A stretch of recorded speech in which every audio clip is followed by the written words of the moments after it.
There we go, right about there. Hey, that's not bad. Guys, it's Gavin Seim. Today, I'm going to show you how any light can work amazing if you just use it correctly with your shadows. I can tell I won't be getting any lighting sponsors after this show. Can I present a conspiracy theory? What if we've been lied to? What if all these super expensive fancy lights are actually, most of the time, not even necessary? In photography, there's always this emphasis on light, unless you follow this channel, and then you know that our emphasis is actually on shadow. But let's talk about light, because obviously it's important. Now, we have flashlights, we have constant lights, we have little strobes and flashes, and we have bigger strobes and flashes, bigger like mono lights, larger lights, and then we have outrageously overpriced lights like this that work fine but cost so much money because they're promoted and marketed at photo conferences and things like that, so you pay 3 times more than they're worth. And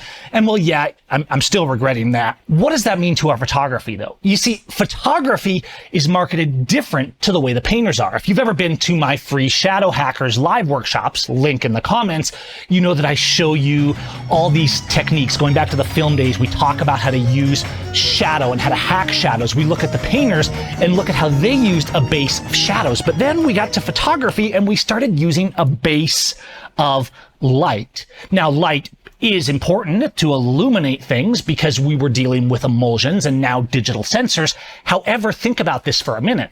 Light is a lot easier to sell things. You have lights and flashes and expensive flashes and medium flashes. You have light modifiers. How often do you go to a sponsored pro workshop at a national photo conference and they're telling you to use a flashlight? But actually, a flashlight isn't just for ghost stories, and I'm going to show you that today as well. I'm using a big light in a beauty dish right here, a constant light to illuminate myself. We have little strobes and flashes, but remember, one of the basic rules of photography is that the larger a light is in relation to your subject, the softer that light is. That is to say, if you have a big softbox and a hugely bright light, but it's way over there across the room, you might actually get a softer light by having a low power light like this, but very close, because the size of the light in relation to the subject is actually what matters. That's why the sun is so harsh. It's an incredibly huge and powerful light, but direct sunlight right up here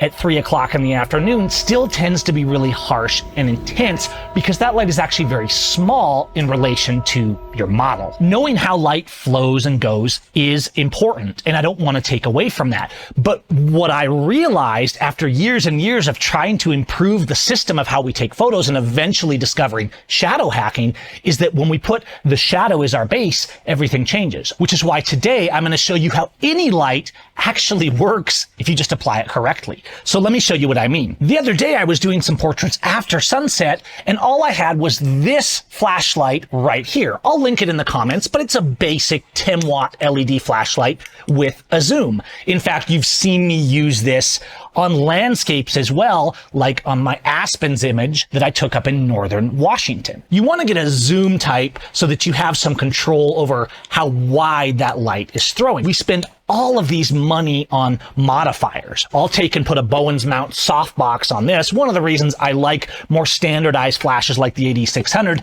instead of super expensive flashes like the Pro Photo that basically don't have standard modifier connections and you have to buy expensive overpriced accessories just to use them. That's why this pretty much sits as a paperweight, and the one that cost a third as much I use on sessions all the time. But recently I just did a little 1-year-old session, and all I took for that was this little mini light here and this little mini strobe here from Light Picks, all manual, but it has a little wireless trigger built in because getting the light off camera is really important. I didn't bring modifiers or anything. See, there's this misconception that we always need big soft boxes and the most expensive equipment, and we always buy light modifiers. All this is the result of this mentality that's been promoted for decades that light is primary, and it's logical that that has been marketed because it's harder to sell shadow, but lights and expensive ones, photographers are always buying. Do you want cool lights? Sure. Do you want a softbox? Probably, but you don't have to go crazy with it. Constant lights tend to produce less light than strobes. So a lot of times, if you want a constant light a scene, you need a bigger constant light. My light here is just a little Godox SL60. I believe it's a 50-watt LED, and then I have a beauty dish on it. But I keep it pretty close so the light stays relatively soft on my baby blues. I can turn this up to its maximum power and just bounce it off a wall, even if that wall isn't completely white. Now, might I get a color cast or something like that if the wall's not white? Yes, but you could actually get creative effects with that. Sometimes I can take this, look around the room and be like, I don't need a gel. I'm just going to bounce this off that yellow wall over there and get a warmer light. I'm going to bounce this off the blue, or I'm just going to look for the white wall. I'm going to bounce it here. I'm going to bounce it off the door. You can see my model here like, hey, let's take some photos of these new pants. In Mexico, they call these pantalones para tiendas. They're basically cargo pants, but it's a meme that spins off from the Daffy Duck cartoon where Daffy Duck has these giant cargo pants to go to the mall and he's talking to Bugs Bunny. What are you wearing?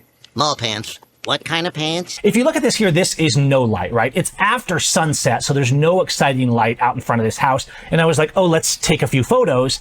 And the flashlight was all I had. Here is that flashlight. Now, the interesting thing about the flashlight with the zoom is I could zoom in and out and move it around so easily that I could actually create shadow and kind of drama in the scene. I understand this is kind of a harsh, front-lit, strobe beauty dish kind of look, although it actually is off camera, and you can see that by controlling the zoom of the spotlight, I can actually control where the light enters and fades off. And you see we got some interesting photos here. Now, would I want my light to look like this in every scenario? No, but I could also bounce off a wall with this as well. But what about this? These little guys here are a completely different story. I took this and just threw it off to the side as a color slash fill light, and this was actually my main light. And I just use this little tiny strobe, which actually packs quite a punch if you watch my review on this, and I'm bouncing this off of the wall over here to the left for the most part, and I moved it around a little bit. That whole wall now essentially becomes the softbox. We overthink this stuff so much because we think, oh, we always need some big fancy thing. We need baffles and all this stuff. And actually, a wall works phenomenal. Now, in some cases, you might have more control with a softbox, beauty dish modifier, etc. There's nothing wrong with using those. I'm not saying don't use the tools that you have, but in some ways, there's also an advantage to a little light like this or like this because you can put it anywhere and you can quickly reset your concept. We have this little light down here kind of creating a blue effect, and we clearly have our main light over here on the right for this little guy, and you can see we actually have this really nice soft light coming in because the entire wall was converted into our light. And so in all of these here, we have very nice illumination, very nice catch lights, all this stuff that just turning this around and giving a direct flash would have actually created a very harsh look. I mean, it would have said, oh, we should have used a modifier. Well, I did. I used the wall. You can see how much control I actually had on these. And this all stems from studying what we learned from film, from studying what we learned from the painters and understanding that shadows are base and we're using our lights to fill things in. We don't have to overthink our lights. We just have to have them available and know where to apply them. Once you realize that all these lights aren't actually that different, they're just pushing out photons. They might have differences in temperature, in power, in the modifiers you can attach to them, etc. And I'm not saying don't buy good lights. I'm just saying stop thinking that you need a fancy light to produce good images, because any light will work if you actually are looking around, thinking about your shadows, like I talk about in shadow hacking, ETTL, I need automatic, all this stuff. The reality is I usually take a light like this. I'm thinking more about my shadows and the general zones of what's happening on the face. And I'm just going to turn the power up a little, down a little, turn that whole wall over here, like I did in my little mini session of the birthday boy, into a giant softbox. And look at how we've got these big soft lights coming into the eye. And I didn't need to bring a big light that would have cluttered up the small space that I had to work with. Any light can give you beautiful results. And this becomes especially true when you're hunting shadows, when you're making the base your shadows, and then you're using any old light to fill in those shadows. And yes, it literally can be a light bulb. I remember in my early days of photography when I was poor, I was doing a project and I took a bunch of power strips and I filled them with 60-watt light bulbs. That didn't work out so well because those light bulbs were putting out so much heat that it started literally melting the power strips. Things have gotten a lot easier in the days of bright LEDs that hardly use any power. But yes, a bank of a few light bulbs bounced off a white cardboard or a wall will produce a phenomenal light. The people seeing your photos aren't going to care. So I've thrown away this kind of presumido, I have to show off mindset of, look, I have this fancy name brand light. I don't care what light I'm using as long as it works good, because I'm using that light to fill in the shadows that create the base for my image. And I know that any surface, any light, and in any situation, if I just think on my feet and point those lights around and find something interesting, move my subject according to what the light's doing. I can mix natural light with artificial light. I can have no light at all and make it all with flashlights. I can do whatever I want. I can even light landscapes with a flashlight to get gorgeous aspens shooting up into the starry night sky. It changes our perspective. You stop worrying so much about how fancy your equipment is and what the marketing tells you, and you start thinking about shadows, tone, composition, space, zones, and the ultimate result. Okay, guys, I hope this gets you thinking, and I hope you'll go out and just start experimenting with non-fancy light. I try to always keep one of these little zoom flashlights in my car. Obviously, it's a good safety thing to have because phone flashlights don't produce that much light, although, yes, you can light with those as well. But a flashlight like this can actually be an incredibly versatile light that you can use in a lot of situations. All right, you guys, let me know what you think in the comments, and we'll see you next time. Sun's down, it's getting a little extreme on the ratios. What if I take this flashlight and bounce it off of my 3-ring binder? Put it out of camera there. All right, let's get that right about there. Now we're talking. See what I mean? Anything works.